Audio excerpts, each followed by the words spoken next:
నమస్తే.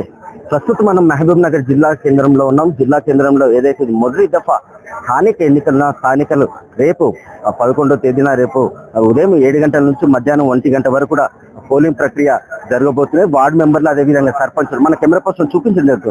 చూస్తున్నాం మనం ఎన్నికలకు సంబంధించిన ఏదైతే సామాగ్రి ఉందో ఆ సామాగ్రిని ఆయా గ్రామాలకు మండల కేంద్రాలకు తరలించేందుకు కూడా అధికారులు సామాగ్రిలను అన్ని పరిశీలిస్తున్నారని చెప్పుకోవచ్చు. మనం చూస్తున్నాము అంటే ఉమ్మడి మహబూబ్ నగర్ జిల్లాలో సుమారు 4840 వార్డులకు పోలింగ్ జరగనుంది. అదేవిధంగా పంచాయతీలు 550 గ్రామ పంచాయతీల గాను 24 మండలాలు ఉన్నాయి. ఈ మొత్తంలో సుమారు 58 చోట్ల ఏకగ్రీవ సర్పంచులు ఎన్నుకోగా వార్డు మెంబర్లు 1120 వార్డులను ఏకగ్రీవంగా చేసుకోవడం జరిగింది. మిగతా ఏదైతే 3720 వార్డులకు జరగనున్నాయని చెప్పుకోవచ్చు. ప్రస్తుతం మనం చూస్తున్నామే ఎన్నికల కోసం ఏదైతే సామాగ్రి ఆ పోలింగ్ కేంద్రాల వద్ద తరలించేందుకు కూడా అధికారులు ఈ రోజు ఉదయం నుంచి కూడా మధ్యాహ్నం వరకు ఆ ఎన్నికల సామాగ్రిని వాళ్ళు పీఓలు అసిస్టెంట్ పీఓలు కూడా వాళ్ళని భద్రంగా తీసుకెళ్లి వెళ్ళి ఆ బ్యాలెట్ పత్రాలను కూడా ఏదైతే పోలింగ్ కేంద్రాలు ఉన్నాయో ఆ పోలింగ్ కేంద్రాల వద్ద కూడా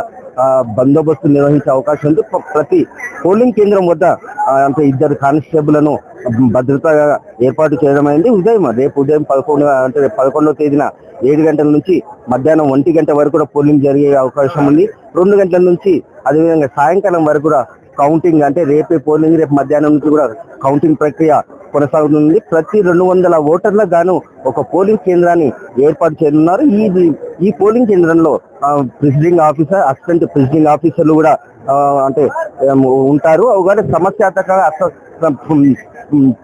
అతి సమస్యాత్మకంగా ఉంటే వాళ్ళు 4 కావచ్చు 3 కావచ్చు ఇట్లా అంటే అక్కడ ఉన్న పరిస్థితులు ఆ గ్రామ పరిస్థితులను బట్టి కూడా అధికారులు ఏర్పాటు చేయడం జరిగింది. మనం చూస్తున్నాము ఇక్కడ పోలింగ్ కేంద్రాల వద్దకు వెళ్ళేందుకు కూడా సామాగ్రి ఏర్పాటు కోసం వీళ్ళందరూ ఉన్నారని చెప్పుకోవచ్చు. మొత్తం 88 రకాల ఎన్నికల సామాగ్రిలను తరలించేందుకు ఆ పోలింగ్ కేంద్రాలకు ఒక పోలింగ్ కేంద్రానికి 88 రకాల సామాగ్రిలను తరలించేందుకు కూడా అధికారులు సమయత్వం చేస్తున్నారని చెప్పుకోవచ్చు. ఎలాంటి సమస్యాత్మకంగా ఉండాలంటే గ్రామాల్లో ఎలాంటి ప్రాబ్లమ్స్ ఉండకుండా పోలీసులు కూడా ఎప్పటికప్పుడు సమాచారం సేకరించి పోలీసులను కూడా కేంద్రం వద్దకు తరలించేందుకు కూడా చూస్తున్నాం. మనం కెమెరా పర్సన్ చూపించడం జరుగుతుంది. ఇక్కడ అంటే ఈ ఎన్నికల విధులు చాలా వరకు మాత్రం ఉపాధ్యాయులకు వేయడం జరిగిందని చెప్పుకోవచ్చు. లెక్చరర్లు అదేవిధంగా టీచర్లు కూడా వేయడం జరిగింది. కొందరైతే విమర్శలు ఉన్నాయి. గత పాత లిస్ట్ ఏదైతే ఉందో ఆ పాత లిస్ట్ ఆధారంగానే వాళ్ళంతా వివిధ ప్రాంతాలకు బదిలీలు అయినప్పటికీ వాళ్ళకు మళ్ళీ పోలింగ్ కేంద్రాల వద్ద టీచర్లకు కావచ్చు ఉద్యోగస్తులకు కావచ్చు వాళ్ళందరూ కూడా వేయడం జరిగిందంటూ కూడా ఆరోపణలు ఉన్నాయని చెప్పుకోవచ్చు.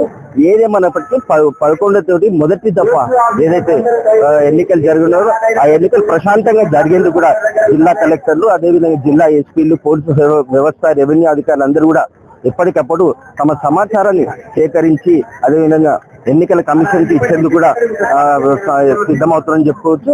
ఇది ఇక్కడ తాజా పరిస్థితి. మహబూబ్ నగర్ నుంచి మనతో వెళ్ళిపోతూ మీ మధు.